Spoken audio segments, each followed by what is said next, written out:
Fertility has become a huge issue for many couples, and today to discuss fertility issues I'm joined by Dr. Phil Boyle. He's a fertility specialist. First of all, thank you for joining us. You're welcome, David. Tell me a little bit about why fertility has become such an issue for hundreds of couples in ways that it wasn't maybe 10-20 years ago. Well, I think people just assume that whenever they want to have children they can do, and a lot of the time couples would spend years avoiding pregnancy, and all of a sudden they decide now we're ready to have a child. And many people can be shocked when, oh, it doesn't happen as quickly as what we might have thought. A lot of the reason for it is because if you're in your teens and 20s, you're much more fertile than what you are in your 30s and 40s.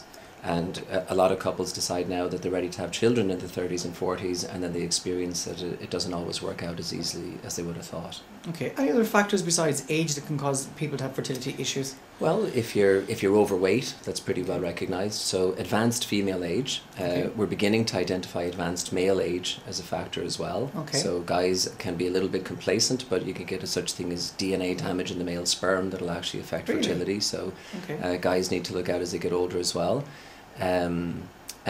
Being overweight is very well recognised, and what we say to people is as well, if you're stressed out and you're not happy, you're going to be less likely to conceive. And we would often take the view that your body says, you must be joking, I can hardly look after myself, let alone become pregnant.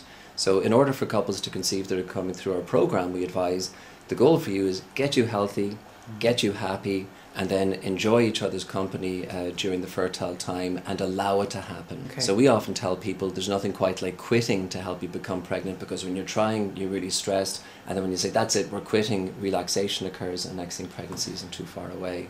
So to be relaxed is important. And also, there's this useful concept that a baby is a fruit of your love, not your labour. And we find that very much fits into the idea that if it's this loving environment, it's just going to be more fertile as well. Okay. And what exactly do you do? How do you specifically help couples who come in with fertility issues? What is it that you do here? We take a radical new view to fertility, because the current idea is that fertility isn't a problem unless you've been trying for a full year. And miscarriage isn't a problem till you've had 3. Really? Yeah.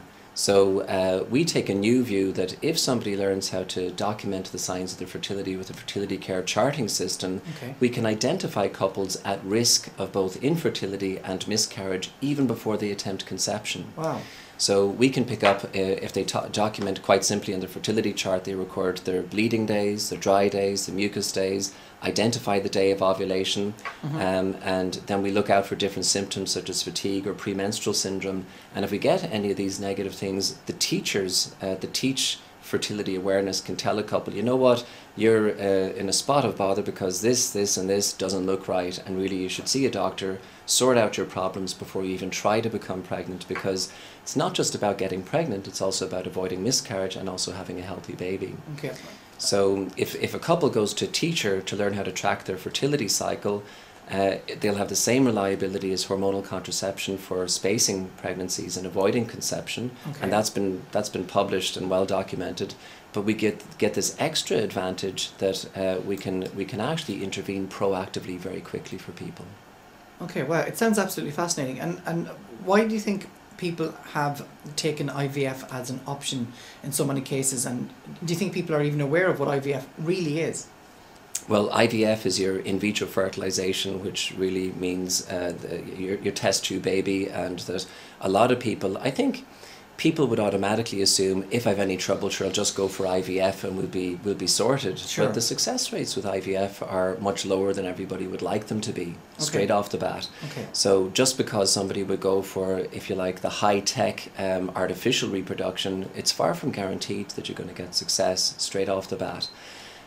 So people need to know that, and the figures that are often quoted are clinical pregnancy rates. Now, a clinical pregnancy rate means you get a positive pregnancy test, but it doesn't mean you've got baby in hand. And the data that people really need to look at is, per 100 people who do a round of IVF, how many have baby in hand at the end of it? And that data can be hard to follow, to identify, because it's not readily available for most IVF clinics. And the average take-home baby rate is like 21%. That's the European average at the moment. Okay. For the average couple doing IVF. So that means for every 5 couples attempting a cycle of IVF, 1 will succeed and 4 will fail. So that really needs to be taken into account. That's a huge percentage of people being very disappointed and probably very, very stressed out and traumatised by the experience of expecting that this will work. It's a good point, because I didn't realise how emotionally traumatizing the process is until I started to work in the area of fertility. Okay. And I saw couples coming back saying it was the most traumatic thing they ever did, going through a process of hyperstimulation, producing like a year's supply of eggs in one cycle, attempting to... What does that do to a woman, to have a year's worth of eggs in one cycle? Well, ordinarily your body is designed to produce 1 egg at a time. Sure. So if you drive your body and stimulate it with medications to produce the entire year's supply in one given cycle, you can feel quite out of sorts emotionally. Hormonally, you can be all over the place with it. But then you have to go through the process of egg retrieval, where a needle is passed usually through the vagina to harvest eggs from the ovary, and that process itself is pretty unpleasant. Then you go through the fertilization, where a sperm sample is mixed with the eggs, and then you're wondering, gosh, will they fertilize or not? Then you're grading the embryos, and this is where you get into big moral conundrums, because when the eggs are fertilized, then they're no longer just eggs or sperm, they're new human individuals at the earliest stage of existence. Sure. And you're saying, this one, it looks good, so this one we're going to keep, and this one we'll let go, and you're grading human life, and that kind of a thing leaves a lot of people uneasy. Sure. My own experience would be that the drive to have a child is so strong that a lot of people don't want to wrestle with these moral conundrums and just say, I just want a baby at the end, I don't want to think too much about how we get there. So a lot of people just don't want to get into those kinds of things. But if you spend any time thinking about it, that's what you're doing. You're picking a human life at its earliest stages. Now you could argue, well, I want all of them to live. Well, you may not want 12 kids.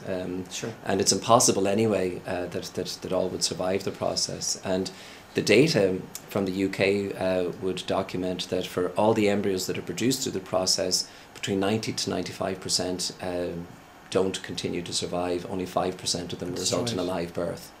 So, well, they don't continue to survive, whether it's accidental or deliberate, with the different experiments that are done in them in the UK. Sure. So that you've all that unpleasant side of things. But most people would agree quite simply that when it comes to reproduction, the last thing that anybody should consider would be IVF. The Catholic Church would say you should never even consider it because you've got all these other issues that go on with it as well.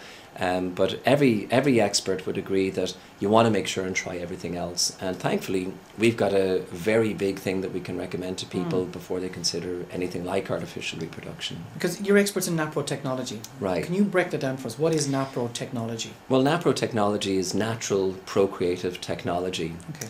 So, and basically it means that we use the best medical and surgical techniques available to us to identify subtle factors that contribute to a couple's fertility problem. We've expanded our diagnostic categories over the years, so that where we started was we used to identify subtle hormonal problems, okay, and surgical problems and work on those. And with the best hormone and medical and surgical treatment, we would restore normality to allow natural conception. So the key to it is that you fix the problems, and then a couple conceives through normal intercourse, natural procreation. Okay. But we've since identified additional factors such as chronic low-grade infections. We've identified a condition called endorphin deficiency, adrenal fatigue. What is endorphin deficiency? Endorphin deficiency, your endorphins, you need them in order to function normally. You produce extra levels of them when you exercise. Sure. And if these levels go down, you often experience fatigue, premenstrual syndrome and subfertility. So we would identify that if women have symptoms consistent with low endorphins, we improve their endorphin levels with medication, usually, and diet and supplements. We get them healthy, we get them happy, get a nice chart, do a blood test to make sure the hormones are good, and double check by ultrasound that they're ovulating. Okay. And we find if we take this multifactorial approach to achieve an optimum preconception environment, it'll then be reflected on the fertility chart. So we use the chart as an assessment tool to let us know, is the fertility okay, but also it's a feedback system. Has our intervention been successful? Has the abnormal chart returned to normal? And if it has, then we go, things are looking good. Now it looks like you're more likely to conceive and less likely to miscarry. We've actually seen couples with as many as 10 miscarriages where this has worked. And we've seen couples with as many as 8 failed IVF where it's worked as well. So even people who didn't hear about us and tried IVF beforehand, we're happy to work with them and do what we can. And Sure. up to 30% of people with failed IVF will find this will work. And overall, we're about 50%. From a fertility point of view, that's pretty good. So like if there's 5 couples come in for Napo technology treatment, how many do you think? Well, if there's 6, we get 3. It's 3, really? Yeah. Okay, Yeah. so the rates are far higher than IVF. But you have to qualify it as well, because that would be our average. Okay. So it's great to have an average, Sure, but sure. people who come in aren't always average. So if you have somebody coming in and they're our average 35 to 36 and an average of 5 years trying to conceive, that's what we would expect. Okay. If they're younger, we could tell younger couples, well, we think your chances are 75 or 80%.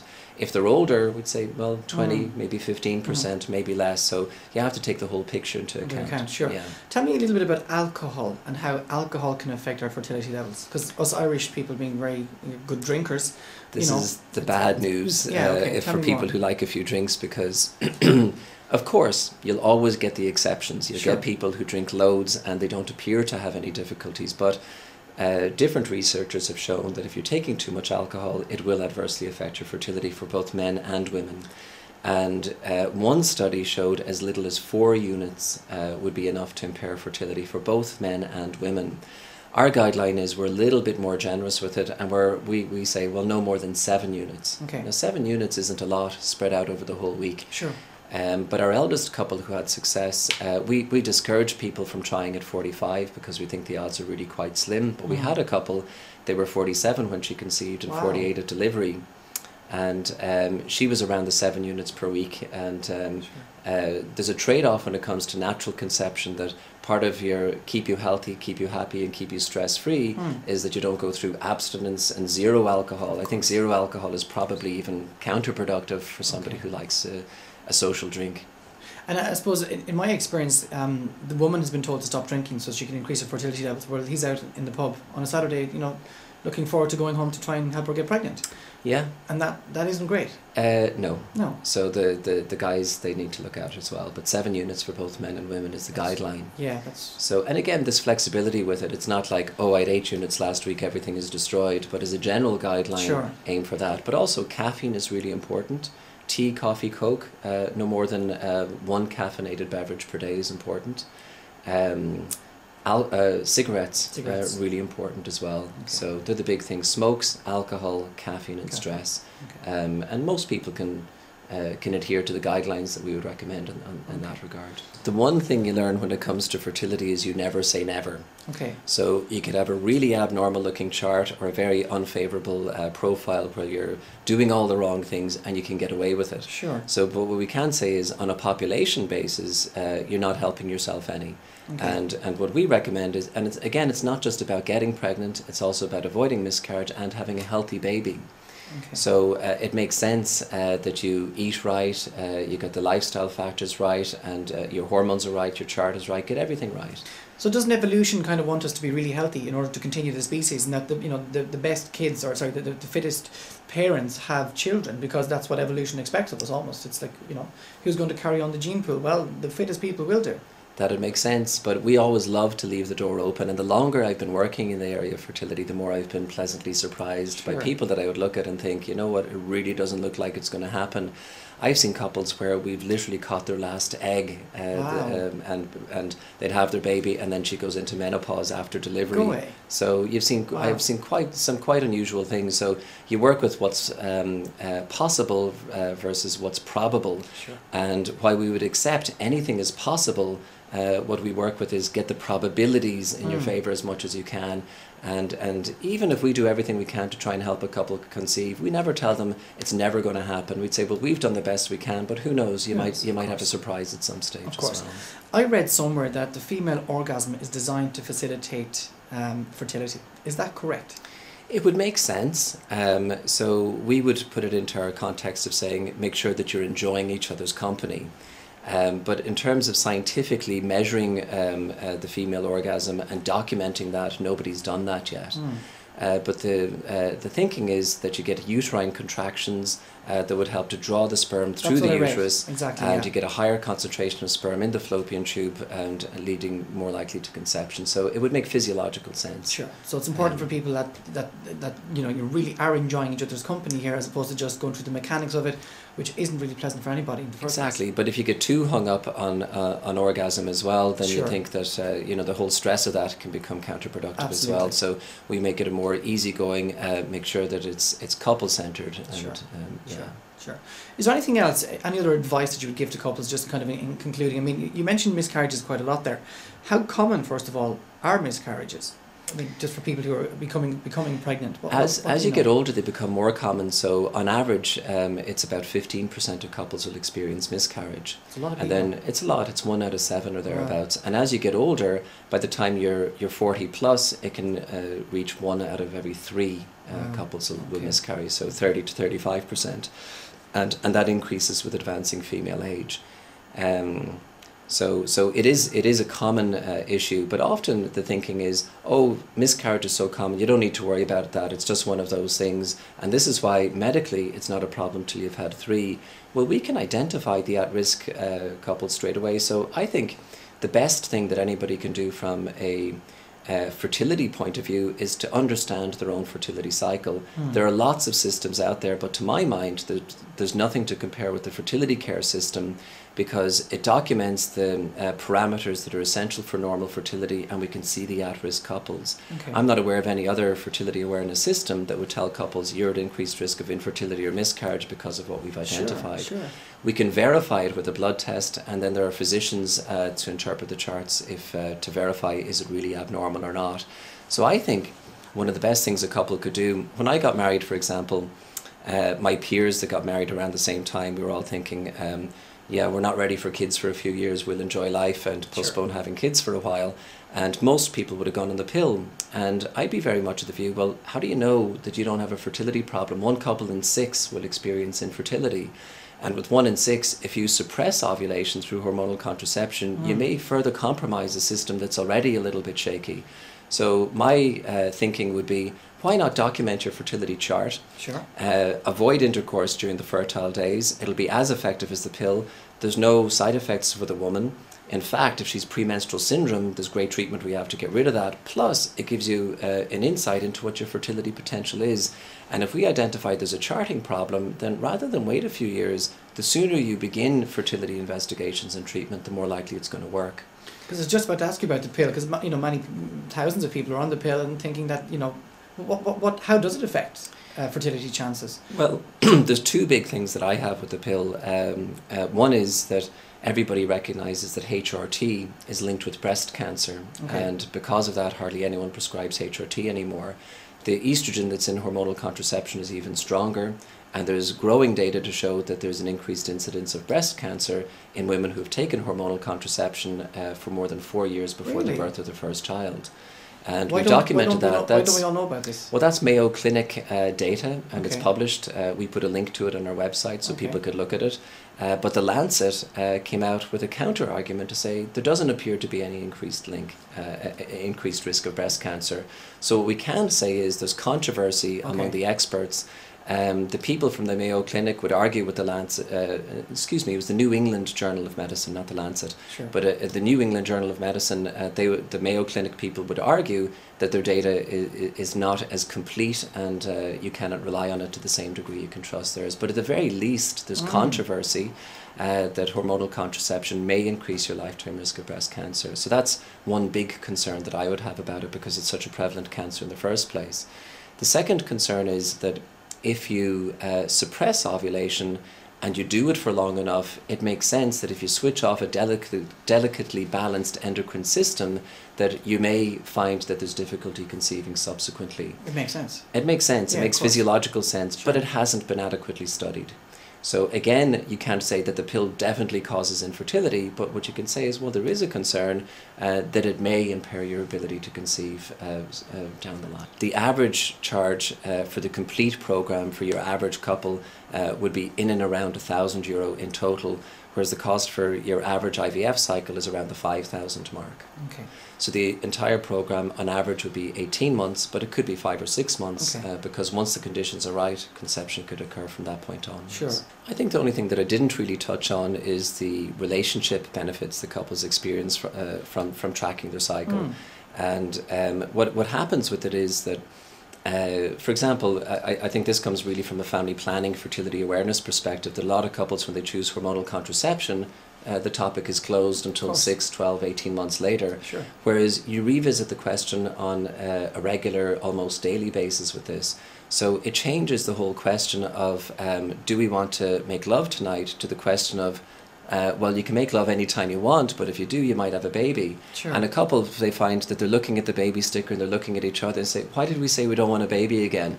And it's the dialogue is ongoing. They say, well, remember, with this and this, and go, oh yeah, okay. And then you can reliably use it to avoid, but it keeps the dialogue open and it keeps a degree of communication. Okay. And a lot of couples who've used it for family planning, for would be very vocal about the benefits of the communication as a couple, that they discuss things on a far deeper level than they ever did before. So Sure. it enhances couple communication. And the other thing is, it becomes a shared system, that when a woman is on the pill, she has to remember to take it. Right. But a lot of the time we get the guys to put down these stamps, and the guy does the charting. Excellent. And it's our fertility. When are we fertile? Yes. And instead of the guy saying, damn it, you're fertile again. If blame is to be apportioned, it could be apportioned to the man, because the man doesn't provide cyclical infertility.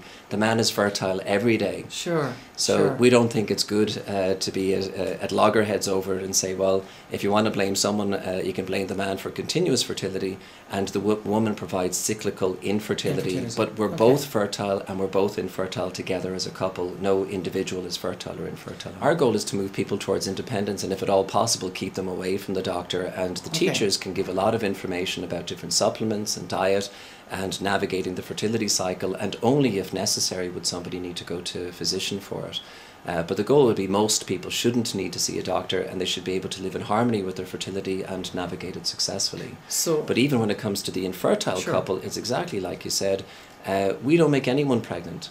All we can do is make recommendations with surgical intervention, medical intervention, but the couples actually treat themselves. Okay. So they take their medication, they do the blood test with the help of their GP, we show them how to interpret their bloods, and we move them towards independence, where ultimately they treat themselves, and a lot of people really like that as well. And what medication do people have to take? What's that about? That'll go on for quite a while if you list all the medications, but typically... What does it do? What's the medication Well, do? what the medication would be to improve abnormal bleeding patterns, to improve mucus flow, and to improve hormone levels. Okay. So they'd be the main things that we would do. We may need to stimulate ovulation, or give some injections in the second half of the cycle. And then we complement it with diet and supplements and lifestyle changes as necessary. But it's very much a holistic approach. And then it's the context of the couple loving each other as well. Sure. But and thankfully our goal is, unlike in vitro fertilization where you hyperstimulate the cycle, our goal is to normal stimulate. Okay. So if you normal stimulate and restore physiological normal function, then the side effects are quite minimal. In fact, most women would report feeling healthier as a result of the treatment. Okay. So it changes everything that, everything the couple kind of does and how they relate to each other in every way. Yeah, I've had quite a number of couples say, it's fantastic, the fatigue is gone, the premenstrual syndrome is gone, it would be sweet to become pregnant, which is what we want, but life without PMS is so much better. We often win on that level. 90% of the time we'll resolve premenstrual symptoms. That's fantastic. It's not too bad, yeah. That's good. Excellent. I'm sure there'll be a lot of women interested in knowing more about that. Phil Boyle, thank you so much. It's been absolutely wonderful, very insightful and very exciting actually, kind of developments in the fertility area. So thanks so much for joining us today. You're very welcome, David.